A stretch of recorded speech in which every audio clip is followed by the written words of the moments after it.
So, sa video lecture na ito, pag-uusapan natin ang proof of cash. So, ano ba itong proof of cash? This is another form of bank reconciliations.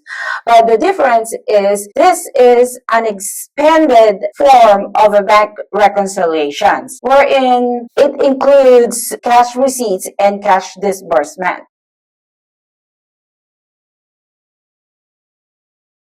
Nagpre-prepare tayo ng proof of cash para makita natin kung merong mga deposits ang company na record ng company pero hindi ito na-deposito. Alright? So, kung na-record siya at hindi ito na-deposito, merong discrepancy between the amount of the cash balance per bank at cash balance per book.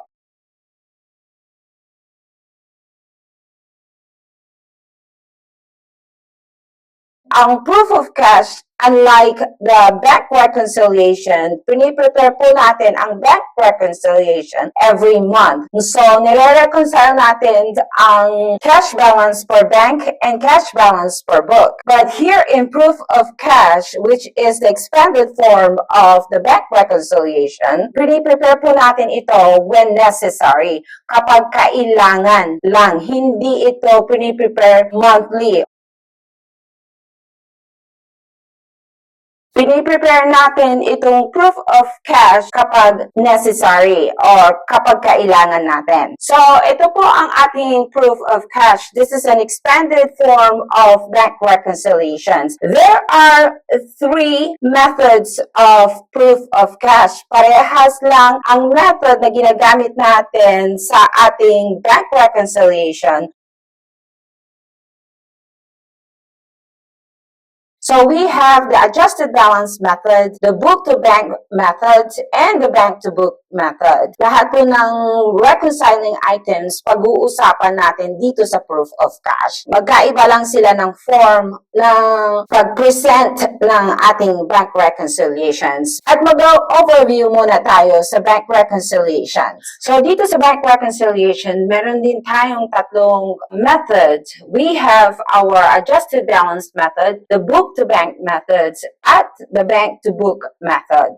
Parehas lang sa proof of cash. Sa adjusted balance method, we will end up with adjusted cash balance per book at adjusted cash balance per bank. Dapat itong dalawang ito ay equal sila. After all the reconciling items, sa cash balance per book, ina-add po natin ang credit memo. Yung credit memo, yan po yung mga credit ng banko sa account ng depositor or ng company. So, ina-add din natin yan sa ating cash balance per book kasi na-add yan sa banko. Then, we will minus the debit memo. Bakit natin mina-minus? Kasi minus yan sa cash balance per bank. So, para magtugma silang dalawa, ibabawas din natin yung debit memo na ibinawas sa cash balance per bank. Then, we will have the errors. It's either an addition to the cash balance per book or minus or deductions to the cash balance per book. So, depende yan kung anong klaseng error ang na-commit ng company sa kanyang books. Kung sino ang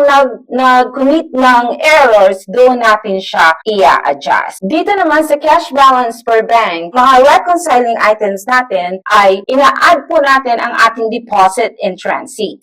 Ang deposit in transit, ito po yung mga deposits ng company na hindi pa na-acknowledge ng bangko.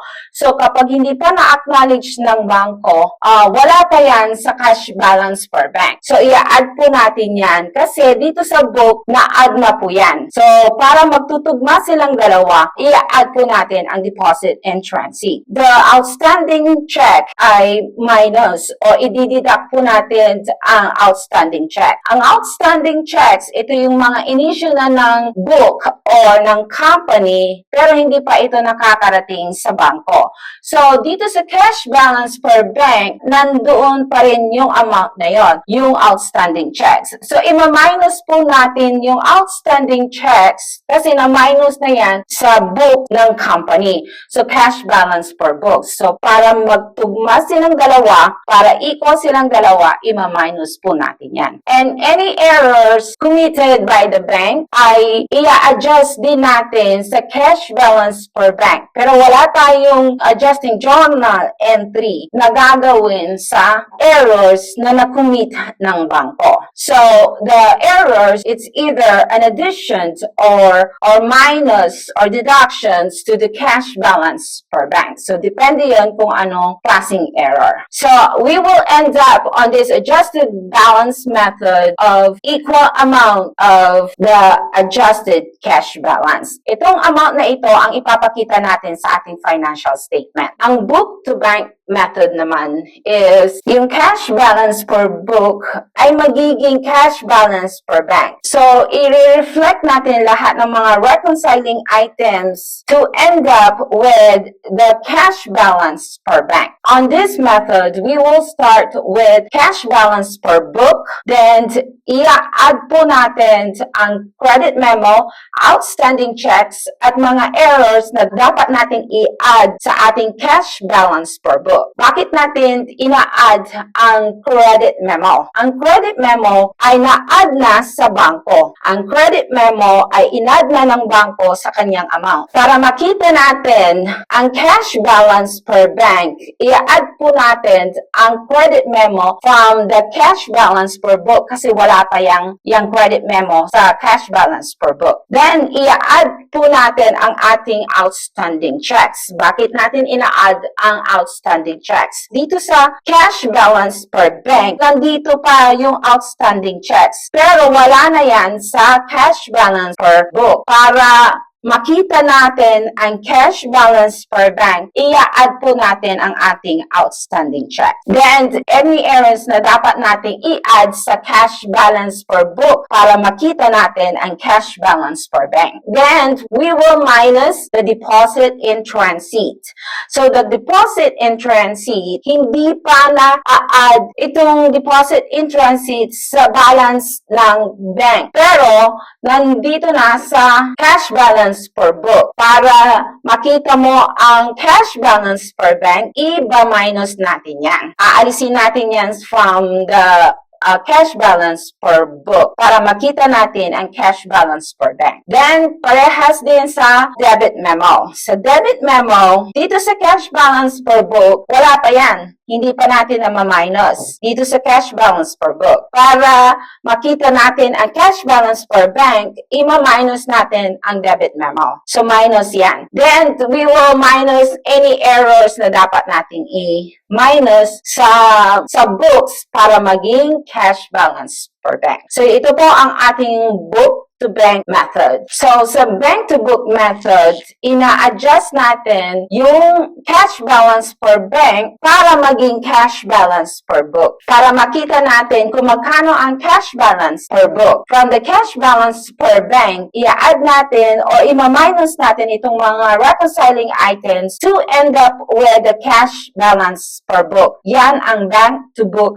method. So, mag-uumpisa tayo sa cash balance per bank na account. Ina-add po natin ang deposit in transit. Bakit natin ina-add ang deposit in transit? Dahil sa book, na-add na po yon. Pero hindi pa ito na-add sa bangko. Then we will add the debit memo sa cash balance per bank. Bakit natin ina-add itong debit memo? Dahil sa cash balance per book, wala pa yung debit memo sa cash balance per book. Para makita natin ang cash balance per book, i-add back natin ang debit memo sa cash balance per bank para makita natin ang cash balance per book. And any errors na dapat nating i-add sa cash balance per bank, i-add po natin yan. Then, after, ima-minus natin ngayon ang mga reconciling items gagaya ng credit memo. So, sa cash balance per bank, ang credit memo ay na-add na po yan. Para makita natin ang cash balance per book, ima-minus natin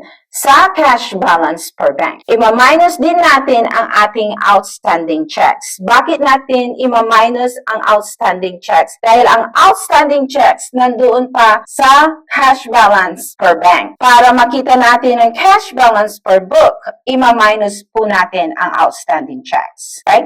And any errors na dapat nating ima-minus sa cash balance per bank para makita natin ang cash balance per book. So ito po ang ating bank to book method. So ito yung mga overview natin ng bank reconciliations. Ito ang format ng bank reconciliations. Ipapakita ko naman ang format ng proof of cash. At ito yan. Alright, so ito po ang ating format of our proof of cash. Mag-uumpisa tayo sa name ng ating company. We have the company of Boracay. Then on the second line will be the statement kung ano yung piniprepare ng accountant. This time, we have the proof of cash. And for the month of, for example, February. On this side, makikita mo ang mga reconciling items sa cash balance per book at cash balance per bank. So yung adjusted cash balance per book at adjusted cash balance per bank, kailangan equal sila. And on this side, the first column will be the previous month ending balance. Ang ating previous month ending will be the January 31st ending balance. Then we will have the receipts and the disbursement ng February. Yung receipts ng cash balance per book, yung mga book debits. Kung maaalala mo ang ating video lectures ng 2-date bank reconciliations, ang mga book debits, yan ang makikita mo dito sa cash receipts ng cash balance per book. And cash receipts ay additions to the previous month ending balance. Ang disbursement naman is palabas ang pera ng company. So sa cash disbursement, yung amount na ilalagay mo dito sa disbursement column will be the book credits. Yung disbursement is actually a minus to your receipts in the month end para makita natin ang current month ending. We will add our credit memo. We will minus our debit memo, mga reconciling items ng cash balance per book. Then we will end up with the adjusted cash balance. Then dito naman sa cash balance per bank, nanggaling yan sa bank statement. Dito po natin siya ilalagay. On the column of the receipt sa cash balance per bank, ang amount na ito ay mga bank credits. Yung amount ng bank credits, dito natin siya i-present sa ating proof of cash. Itong amount naman on the disbursement column ay ang ating bank debits. Itong amount na ito on the disbursement column is the bank debits. Lahat po ng dinebit ng bangko sa account ng depositor, dito natin siya makikita. On the month of February, then we will end up with the adjusted cash balance na magiging equal ng adjusted cash balance per book and the adjusted cash balance per bank. Magiging equal dapat itong amounts na ito. So, ito po ang ating format ng ating proof of cash. At ang proof of cash ay prepare when necessary. Ang ibig sabihin, kapag kailangan lang i-prepare ng accountant. So, magbibigay ako ng practice questions. Isusulat ko ang ating practice questions, then we will analyze this practice question. So, itong practice questions na ito, ginamit natin ito sa ating video lecture ng bank reconciliation as well as the 2-date bank reconciliations. So, familiar ka sa practice questions na ito. So, we have a Boracay company and we have 2 months na transactions ng Boracay company. The account cash in bank nasa record ng company, while yung account na depositor ay nasa record naman ng bangko. So, mag-umpisa tayo sa ating January informations. On January, lahat po ng ating mga amounts na nakadebit dito sa ating cash in bank, except for the balance of 510, lahat po yan from 50,000 to the 250,000 na receipts ng company on January. Tawag mo sa total amount na ito is book debit. Ang amount na yan ang tinatawag na book debit. On the other hand, sa credit balance naman, lahat po ng amount na naka-credit, pag tinotal mo yan, ang tawag mo dito ay book credit. On the account of the depositor, sa bank's record naman, on the debit side, pag inad mo lahat ng mga amounts sa debit side, ang tawag mo dyan ay bank debits. Alright, so we will have a total of 513,000 as bank debit. Dito naman sa credit side, pag inad natin lahat ng mga amounts na ito except for the 510,000, we will have a total of 2,295,000. At ang tawag mo dyan ay bank credits.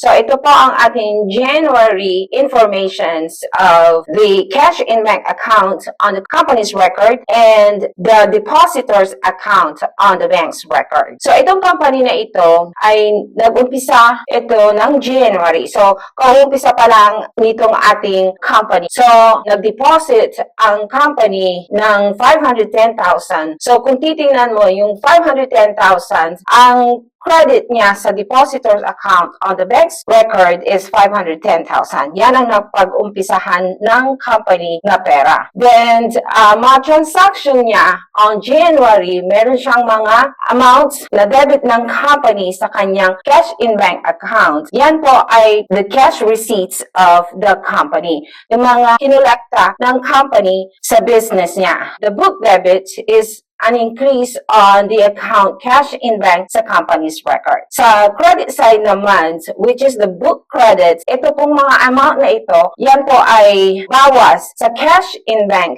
natin. So, ito yung mga ini-issue ng company sa mga suppliers, for example, or sa mga pinagkakautangan ng company. So, lahat po ng book credits ay bawas sa company's cash in bank. Dito naman sa depositors account sa record ng bangko, lahat po ng mga cheque na inisyu ng company na binayaran ng bangko ay dinidebit ng bangko sa account ng depositor. So, binabawasan niya ang pera ng company sa bank record. Yung credit naman, lahat po ng mga credit ng bangko sa depositor's account ay additional sa money or pera ng company sa depositor's account on the bank's record. So, the bank credits is an increase of the depositor's account. Sa February naman, on the account cash in bank sa company's record, lahat ng nakadebit na amount sa cash in bank, ito po ang ating book debit.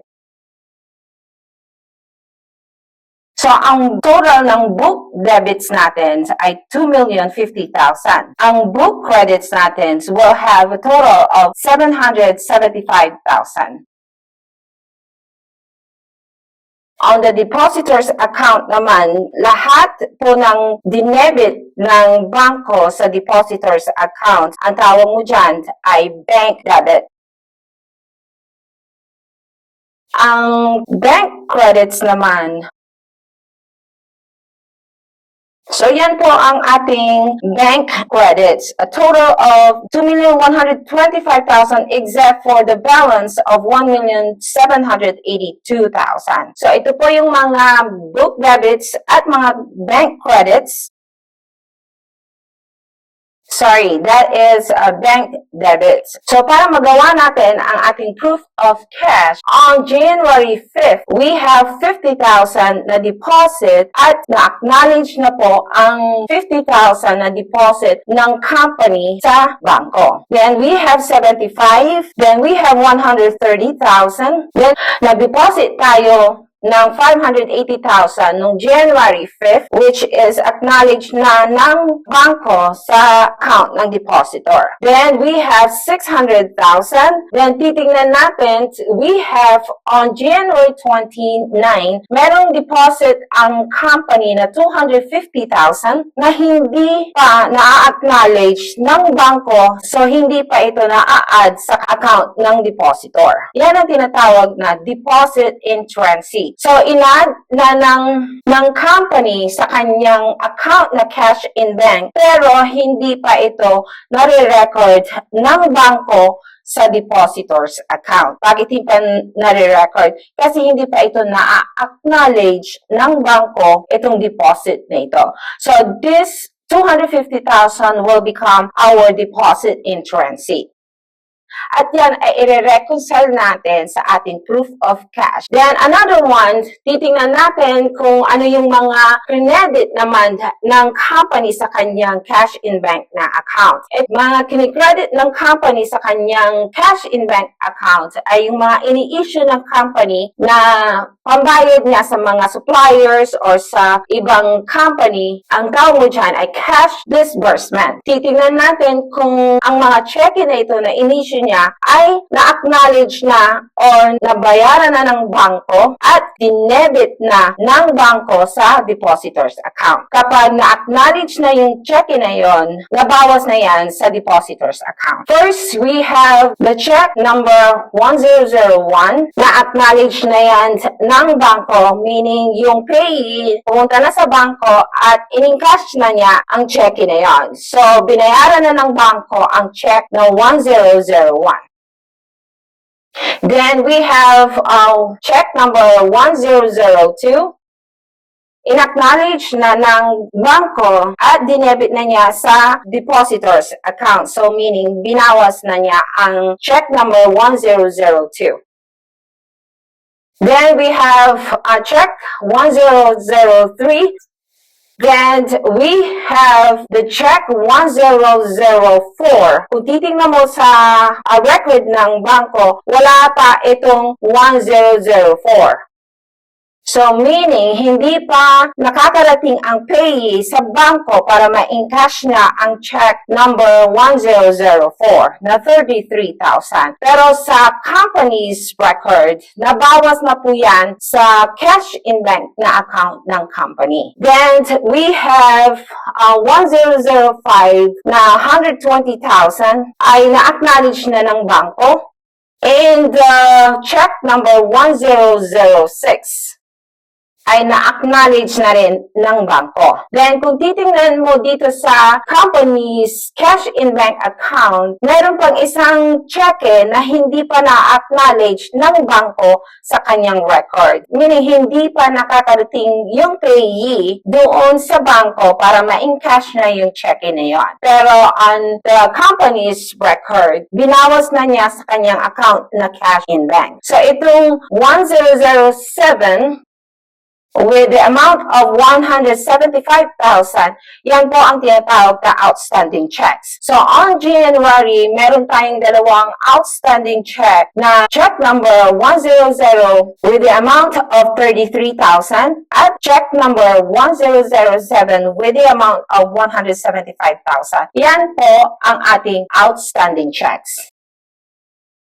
Ang outstanding check, ito yung mga cheque na hindi pa nai-encash ng payee or hindi pa na-acknowledge ng bangko sa kanyang depositor's account. Itong dalawang cheque na ito ay magiging outstanding check natin sa month ng January. So, tatandaan natin, the deposit in transit on the company's cash in bank ay 250,000 sa January. Ang outstanding checks natin ay dalawa. The check number 1004 na 33,000 at yung 175 na check number 1007. Those are our outstanding checks. Dito sa depositor's account on the bank record, merong dinebit ang bangko sa depositor's account na NSF check at a bank service charge na dinebit niya. Binawas ng bangko sa depositor's account. Yan po ang ating mga debit memo. On the other hand, sa credit memo naman, merong kinedit ang bangko sa depositor's account na 350,000 which represents the credit memo. Ito yung collection ng bangko on behalf of Boracay Company. So, nangolekta po ang ating bangko at idinagdag niya sa pera ng Boracay Company. Tawag mo dyan ay credit memo. Sa depositor's account on the bank's record, reconciling items na hindi na-add dito sa January account ng cash in bank ay yung debit memo. Sa credit side naman, meron tayong credit memo na dinagdag ng bangko sa depositor's account na 350,000 which represents our credit memo. So dito sa depositor's account, meron tayong debit memo of 75,000, yung 55,000 and 20,000 at meron tayong credit memo na 350,000. I-reconcile natin itong debit memo at credit memo sa cash in bank para magtutugma silang dalawa. Kung i-calculate natin ngayon ang January ending balance of the cash in bank, 510,000 is the beginning balance plus all the cash receipts which represents the book debits minus the book credits, we will end up with an ending balance of 1,549,000. Sa depositor's account on the bank record, our beginning balance is 510,000. I-add po natin lahat ng ating bank credits, then minus our bank debit, we will end up with a ending balance of 1,782,000. Pagdating ng February, ang magiging beginning balance natin on the cash in bank sa company's record will be the 1,549,000 na ending balance from the January. Yan ang magiging beginning balance natin sa susunod na buwan. Ganun din ang ating depositor's account on the bank's record. Ang ending balance na 1,782,000 ang magiging beginning balance natin on the depositor's account on the bank's record ay 1,782,000. Then, titingnan natin kung ano yung mga transactions na nangyari during February. On the cash in bank account on the company's record, kung titingnan natin, so we have 350,000 na credit memo. I-adjust na ng company yan at i-acknowledge ng company o i-record ng company sa susunod na buwan. So, kung titingnan natin ang ating cash in bank na account, include yung January na credit memo. Na-record na ng company ang 350,000 na nanggaling sa January. So, we have 350,000. Yung 350,000 included yan sa book debits natin. Tandaan mo yan kasi dyan tayo mag-a-analyze ng proof of cash para maintindihan natin kung bakit natin binabawas yan later. So, sa book debits ng February, included ang ating credit memo na nanggaling sa January, sa previous month. So, therefore, ang book is composed of the credit memo from the previous month plus the deposits or cash receipts na ni-receive ng company na dineposito naman ngayon ng company sa bangko. On the credit side naman, makikita natin sa company's record ng kanyang cash in bank yung January na NSF check at bank service charge which are our debit memo na nanggaling dito sa ating January na transactions. Kailan ito i-record ng company sa susunod na buwan. So, sa susunod na buwan, on the February, makikita natin ang ating debit memo. So, ang total na 775,000 na book credit is composed of the debit memos and yung mga in-issue ng company na na-cheque on February. On the deposit depositor's account naman on the bank record, makikita natin dito sa debit side, may mga inisyo ang company na cheque na in-acknowledge naman ngayon ng bangko. So, yung payee, nakarating na ng bangko at in-encash na niya yung cheque na yon. At ang mga cheque na yon ay in-acknowledge na ng bangko, so ibinawas na yan sa account ng depositor. So, kung titingnan natin dito sa ating depositor's account, we have a check number 1004 na 30,000.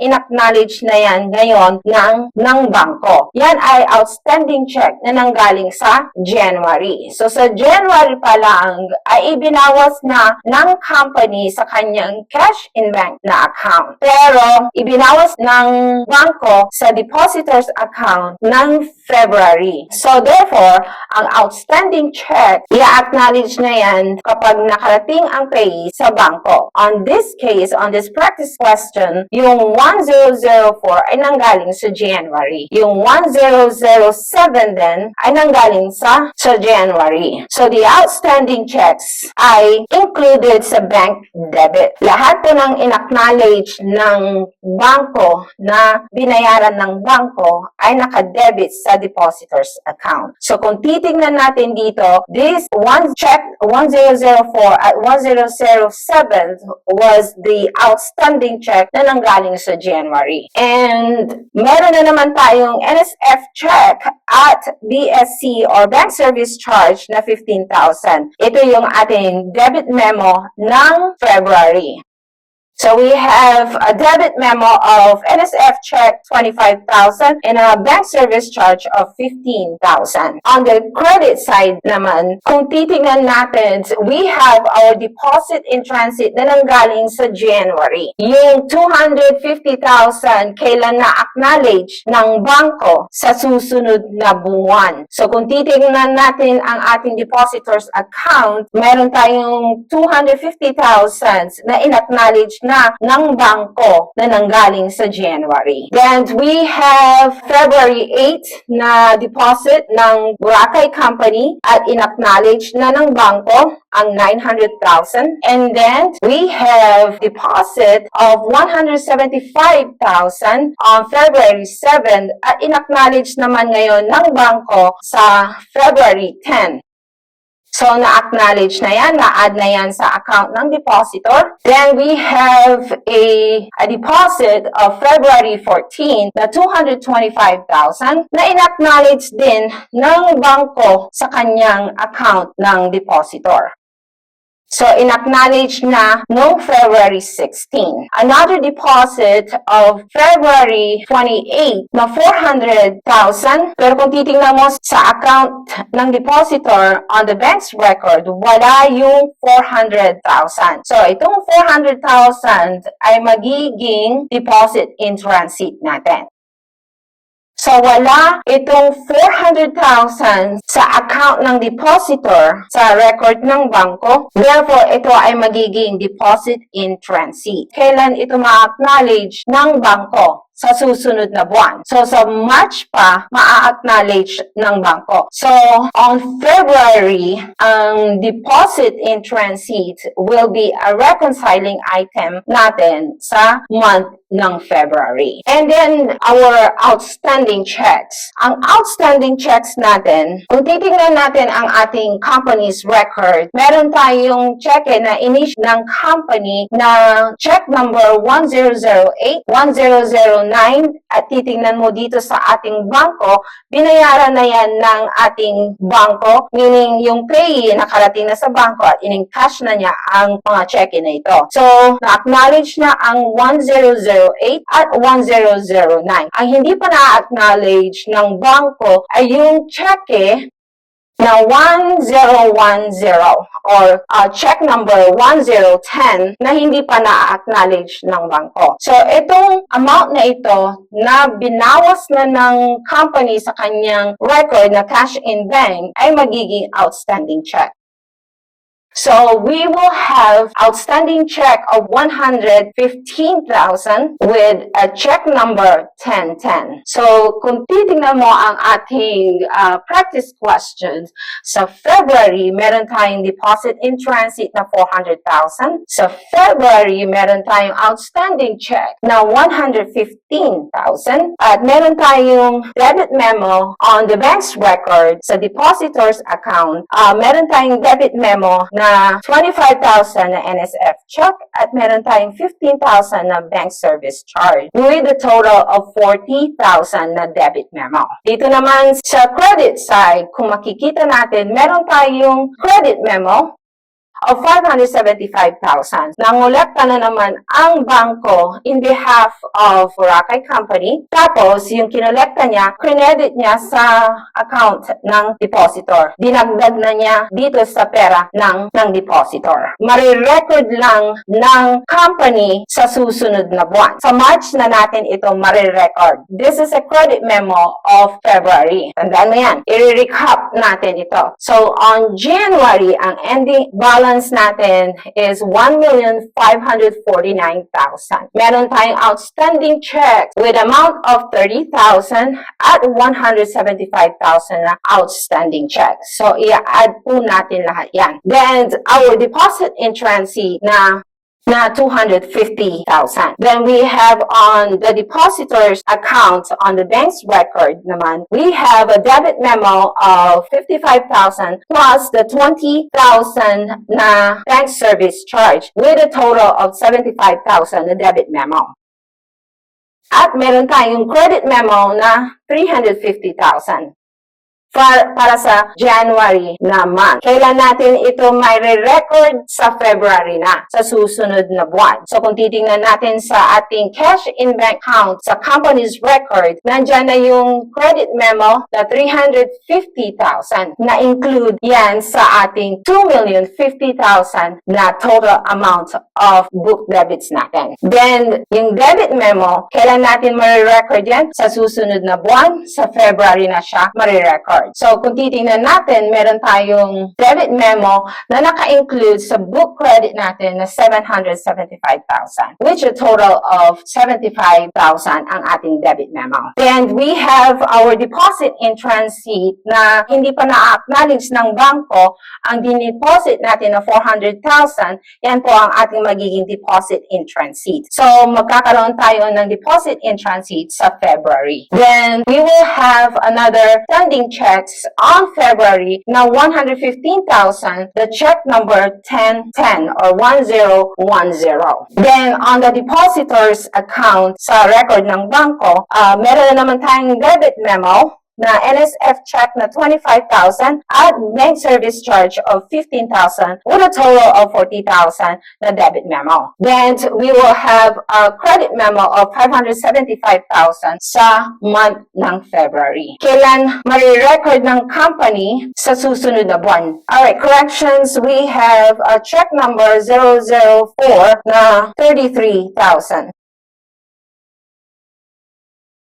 So, corrections, check number 1004 ay 33,000. Alright, so kung titingnan natin ang ating February cash in bank, we have a beginning balance of 1,549,000. I-add natin ang ating book debits of 2,050,000 minus our cash disbursements of a total 775,000. We will end up with an ending balance of 2,824,000.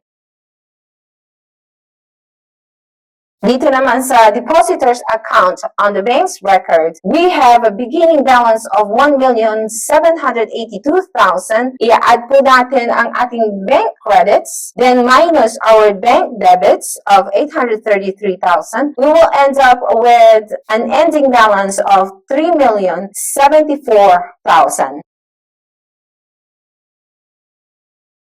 So, magkakaroon tayo ng ending balance of 3,074,000. Meron tayong tatlong method ng proof of cash. We have our adjusted balance method, book to bank method, and bank to book method. Gagawa natin ng proof of cash itong tatlong method na ito. At ang kakailanganin natin ay mga reconciling items ng January at reconciling items ng February. At ito po yan. So, ito po ang ating proof of cash. Dito, mag-upisa tayo sa ating adjusted cash balance method or adjusted balance method. Kapag nag-prepare ka ng proof of cash, mag-upisa ka sa name ng company, then we have the proof of cash, yung piniprepare mo, for the month of kung anong month ang piniprepare mong proof of cash. So, we have the column of the reconciling items ng company at reconciling items ng bangko. On the second column, we have our January 31st, dahil February ito, the ending balance of the previous month, dito natin ilalagay sa column na ito. Then, we have our cash receipts ng February and cash disbursement of February. Cash receipts, ito yung mga amounts na nag-i-increase ang cash in bank ng company or depositors accounts on the bank's record. Alright? So, disbursement naman, ito yung binabawasan ang ating cash in bank or nababawasan ang ating pera sa bangko. Then, we will end up with our ending balance of February 28 on the last column. So, ito ang ating magiging ending balance ng month ng February. So, kung titingnan natin, our cash balance per book on our practice question is 1,549,000. Yan po ang ending balance natin noong January 31st. So, itong cash receipts column and cash disbursement column ay month ng February. The cash receipts of February is 2,050,000. At ang cash disbursement naman natin sa month ng February is 775,000. Then we will end up with our ending balance of February 28 of 2,824,000. Alright, so ito ang mga balances natin from our book balance. So we have our cash balance per book. On January, we have 1,549,000. Ang cash receipts natin ng February is 2,050,000. Ang cash disbursement natin sa February is 775,000. Then we will end up with February ending balance of 2,824,000. Ang equations natin, ending balance from the previous month plus the cash receipts ng February minus the cash disbursement will be equal to the ending balance of February 28. This proof of cash is an expanded form of bank reconciliation. Meron tayong receipts at meron tayong disbursement. Hinihiwalay natin yung amount ng January at February. Yung January, ilalagay natin yan sa column ng January at yung February reconciling items will be reconciled to the February column. These are our reconciling items. We have our January reconciling items at February reconciling items. So, mag-upisa tayo sa January na credit memo. The credit memo of January is 350,000. Ilalagay natin yan sa column ng January 31st kasi para sa January yon. Alright? Yung January 350,000. So, yung credit memo na yon ng January, na-record natin yan sa February na. Dahil na-record natin sa February, aalisin natin yan sa cash receipts ng February, ilalagay natin yan sa column ng January. So, babawasan natin ang ating cash receipts ng February na credit memo na nanggaling sa January. Ilalagay lang natin yan sa January kasi para kay January yon. Sa February naman na credit memo, which is 575,000, kailan natin siya ma-record sa susunod na buwan na yon? Sa March. So, sa February na credit memo, ilalagay natin ang credit memo ng February sa cash receipt for February.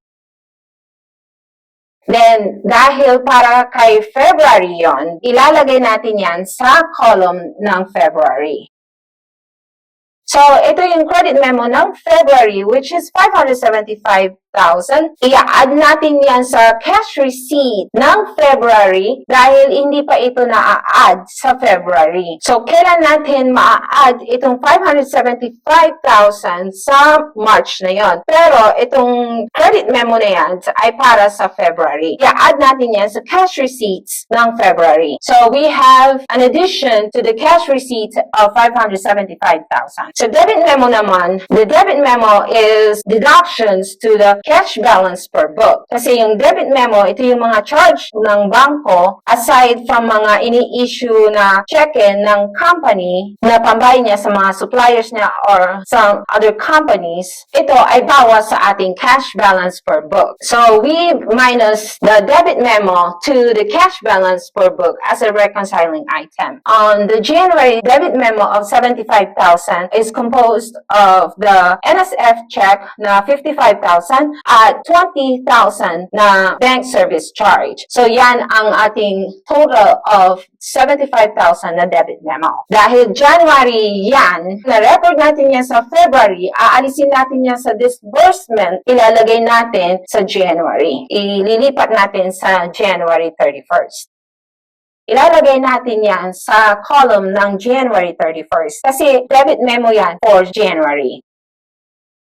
Alright, for the February debit memo naman, which includes the NSF check of 25,000 and the 15,000 na bank service charge para sa February. Kailan natin marirecord sa book sa March na po yan. Pero ilalagay natin yan as a disbursement sa February para makita natin kung ano talaga ang ating February balance.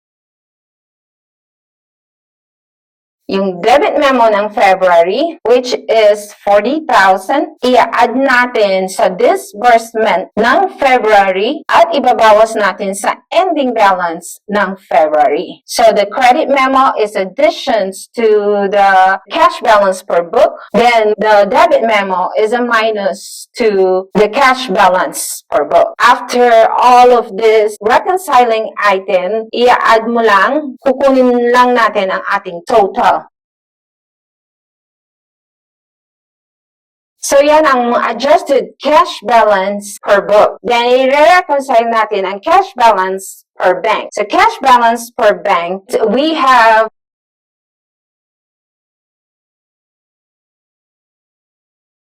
sa cash balance per bank naman ng February, we have a January 31st or the ending balance of the previous month na 1,782,000. Tapos, i-add po natin ang mga cash receipts. Ang amount na ito ay bank credit. Ito namang cash disbursement, ito ang mga bank debits. So, yung 833,000, yan po kinuha natin sa ating bank credit. Then, we will end up with the ending balance on February of 3,074,000. Then we will have our reconciling items para sa bangko. Reconciling item ng bangko or the cash balance per bank is we add the deposit in transit. Bakit natin ina-add yung deposit in transit? Dahil sa cash balance per bank, wala pa yan. Hindi pa na-acknowledge ng bangko. Pero na-add na ito, deposit in transit sa company's book. Na-add na po yan. Nandito na sa amount na yan. The deposit in transit of January is 250,000. Ilalagay natin yan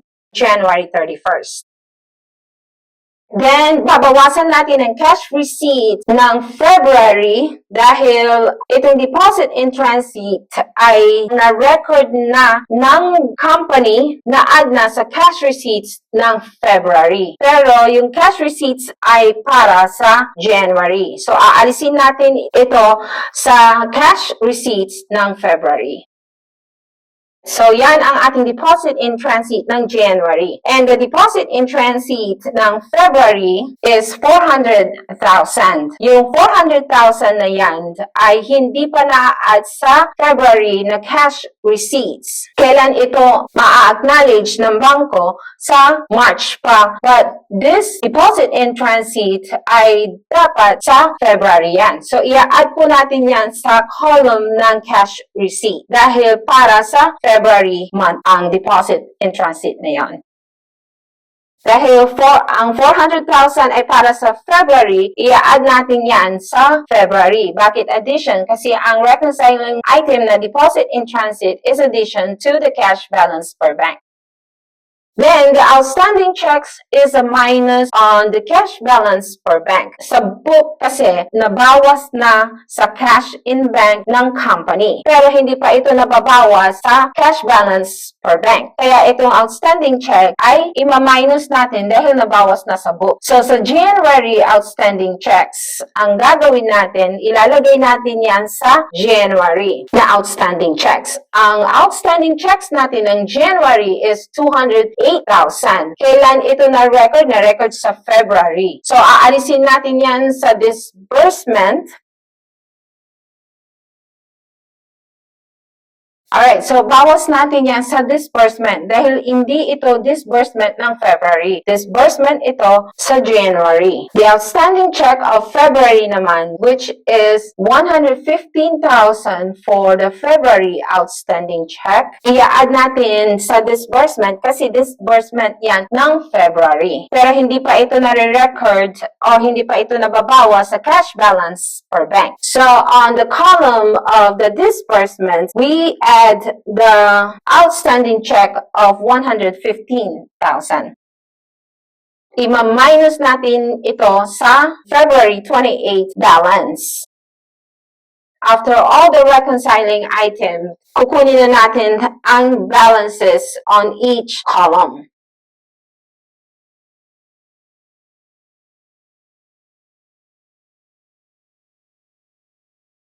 Dahil adjusted cash balance or adjusted balance method ito, yung adjusted cash balance ng per book should equal to the cash balance per bank. So, lahat po ng amount sa column na ito ay dapat equal. So, ganito po ang pag-present ng proof of cash sa month ng February dito sa ating practice questions. At ito ang ipinapakita nating adjusted cash balance sa ating balance sheet. Itong amount na adjusted cash balance ng January or the adjusted cash balance ng February. Dito sa cash receipts column, sa cash balance per bank, ito po ang ating book debit. Itong amount na 2,050,000, that is our book debit. Dito sa cash disbursement naman ng per book is the book credits. Dito naman sa cash balance per bank, ang cash receipts columns natin is the bank credits. Dito naman sa cash disbursement, the word disbursement, bawas yan sa pera ng company. This is your bank debits. At itong dalawang adjusted cash balance ng book at bank dapat ay equal. Kasi ito ay adjusted cash balance method or adjusted balance method. Pag-usapan naman natin ang ating proof of cash book to bank method. At ito yan. Alright, this time, book to bank method tayo. Yung cash balance per book na amount ay i-reconcile natin para maging cash balance per bank. Ito ang hinahanap natin, yung cash balance per bank. Pero mag-uumpisa tayo sa cash balance per book. So, sa cash balance per book, on the column of the January 31st, ang ending balance ng cash balance per book ay 1,549,000. Then, on the column of the cash receipts, nanggaling yan sa February transactions. At ganun din ang cash disbursement, nanggaling yan sa cash disbursement ng February. We have our cash balance per book. We will add the cash receipts minus the cash disbursement. We will end up with the cash balance per book of 2,824,000. Tapos, i-reconcile natin itong mga reconciling item na ito para maging cash balance per bank. First, the reconciling item natin, ina-add natin ang ating credit memo sa cash balance per book. Bakit natin ina-add ang credit memo sa cash balance per book? Dahil sa per bank, na-add na po ang credit memo. Pero wala pa yan sa cash balance per book. para makita natin ang balance per bank, i-add po natin ang credit memo. Yung credit memo ng January, ilalagay natin yan sa column ng January, at ang credit memo ng February, ilalagay natin yan sa February. So the credit memo of January is 350,000. Alright, ilalagay po natin yan sa January. Aalisin natin yan sa cash receipts ng February kasi para kay January yon. Yung credit memo naman ng February, which is 575,000, ilalagay natin sa cash receipts. Dahil yung cash receipts na 2,050,000, wala pa yung credit memo na yan for February. Kailan ito ma-record ng company sa susunod na buwan? Sa March pa yon. Pero i-add na natin ito sa pag-prepare ng proof of cash. So we will add the credit memo for February on the cash receipts column. Tapos, i-add natin yan sa February. Kasi para kay February yun. Then, we will add the outstanding checks. Ang outstanding check, hindi pa ito nababawas sa cash balance per bank. I-add back po natin ang outstanding checks sa cash balance per book para makita natin ang cash balance per bank. Kasi ito po ang ating tinitignan. Ito po ang ating unknown na amount. Sa January outstanding check is 208,000. I-add natin. Tapos, i-add po natin yan sa disbursement. Kasi ang outstanding checks ay disbursement. Alright? Ang outstanding check naman ng February, which is 115,000, ibabawas natin sa disbursement column.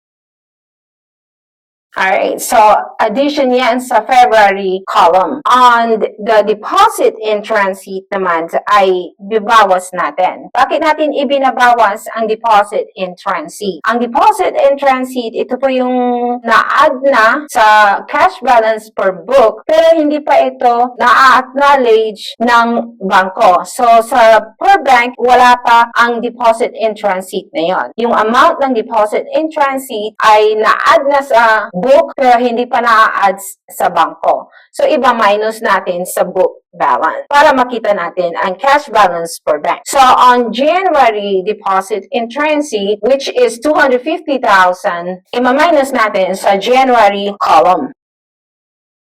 Then, i-add back natin sa cash receipt. Ang deposit in transit ng February naman, which is 400,000, ay i-minus natin sa cash per book para makita natin ang cash balance per bank. So, ang deposit in transit ng February ay ibabawas natin sa cash receipt at ibabawas natin sa February column. Ang debit memo naman sa per book ay hindi pa ito nababawas. Pero sa bank, nabawas na po ang ating debit memo. Para makita natin ang cash balance per bank, i-minus po natin ang ating debit memo sa cash balance per book. Kasi nabawas na sa cash balance per bank. So, ang January debit memo natin, which is 75,000, we will minus this to the column ng January. So, minus din yan sa disbursement ng February dahil para kay January ito. Then, the debit memo of February naman, which is 40,000, which is composed of the NSF check at bank service charge na 25,000 at 15,000.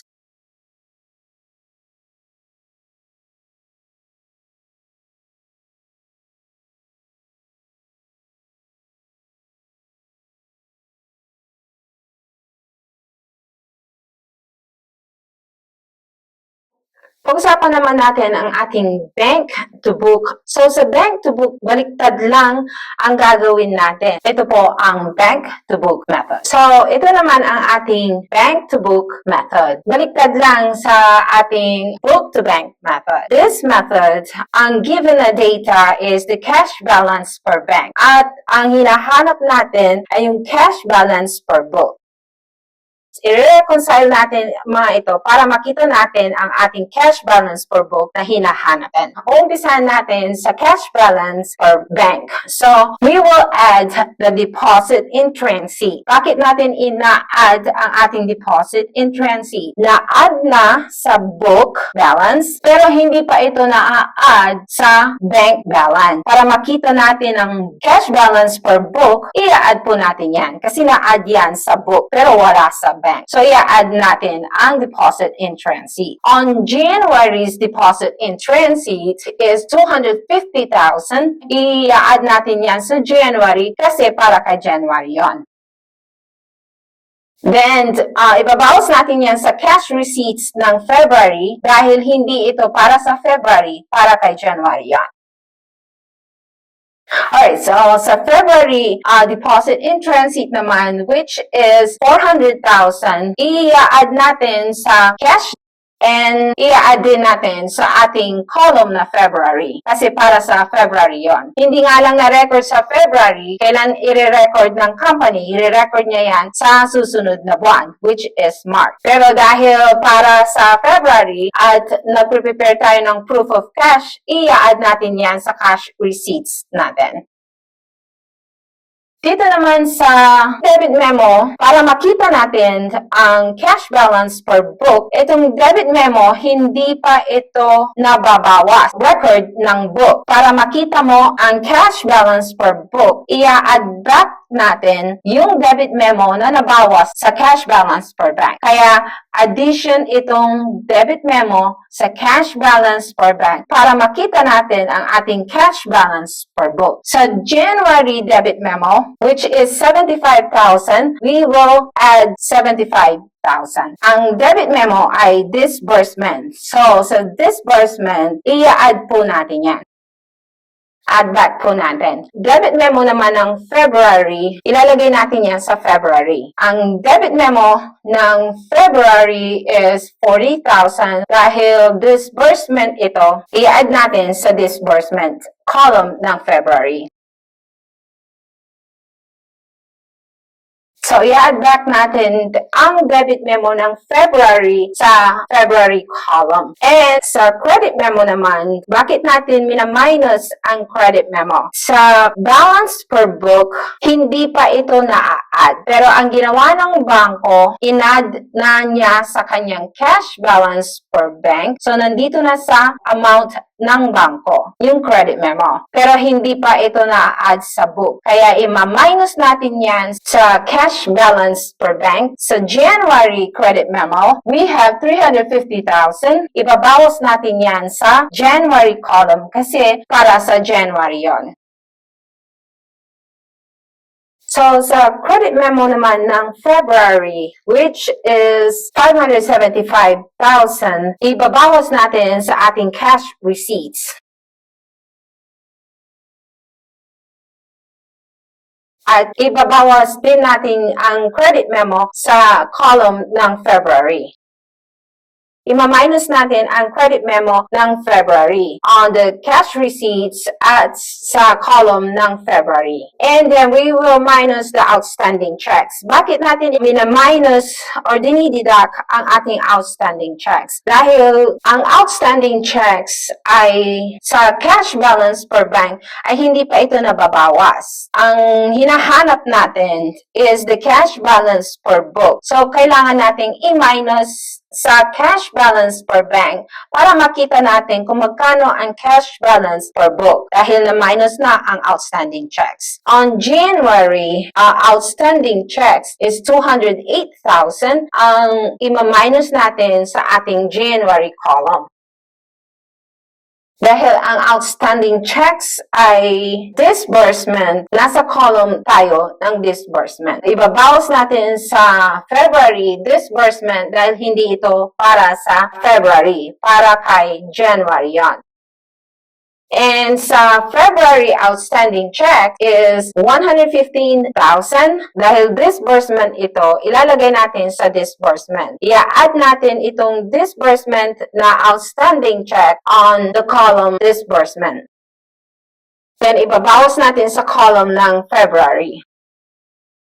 Then, after all the reconciling items, tsaka natin makikita kung magkano ang cash balance per book.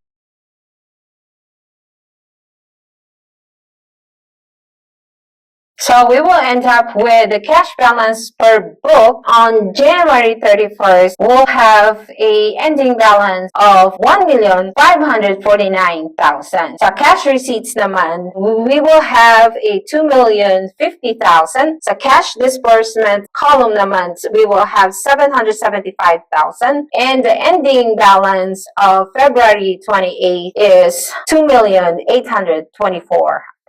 Dito sa method na ito, mag-uumpisa ka sa cash balance per bank. Usually, ang hinahanap natin is the cash balance per book. Yan ang hinahanap natin kung gagamitin natin ang ating bank to book. Ina-add po natin ang mga reconciling item na deposit in transit at debit memo. Tapos, mina-minus natin or dinideduct natin yung credit memo at outstanding checks. At ipa-plot mo lang ang mga reconciling items na amount dito sa columns na ito. So, ganito po ang ating bank to book method. I will see you in my next video.